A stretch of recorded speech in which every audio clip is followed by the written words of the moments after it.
Терең сырлар YouTube арнасы ұсынады. Болар бала.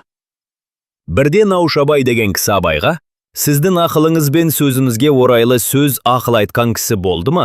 Деп сұрапты. Сонда абай, менің Әбдірахман деген балам бар еді. 9 жасында Семейге орыс мектебіне оқуға бердім. Баламның ақылын білейін дедім де. Қалқам Әбіш, осы жаратылыста ақ затты асыл ма, қара затты нәрсе асыл ма дедім. Әбіш, ақ затты асыл ғой деді. Мен, олай емес, қара затты нәрсе асыл дедім. Бетіме қарап күлді де, қараны қалай асыл дейсіз деді. Мен айттым, адам баласы барлық дүниедегі жаратылысты көзбен көреді. Көздің ағы көрмейді, ортасындағы кішкене қарашығы көреді. Қараның асылдығына осы дәлел. Қағаз ақ, одан адам оқып білім алмайды. Үстіне жазған қара сиядан өнер, білім алады. Жас шақта адамның сақал, шашы қара болады. Қартайса ағарады.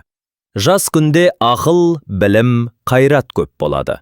Шаш сақал ағарып қартайғанда, ақыл, білім, қайрат азаяды. Мұхаммед, салаллаху алейхи уассалам пайғамбар, Құдайдың дидарын көруге қараңғы түнде барыпты дейді. Күндіз ақ, жарықта бармапты. Түн қара емес пе?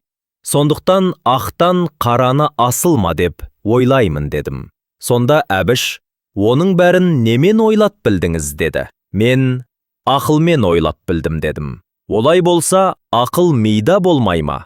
Ми ақ емес пе деді. Екінші, ақыл нұр жарық зат. Ол да аққа ұқсамай ма? Деді. Мен баламның тауып айтқан сөзіне разы болып, маңдайынан иіскедім, депті.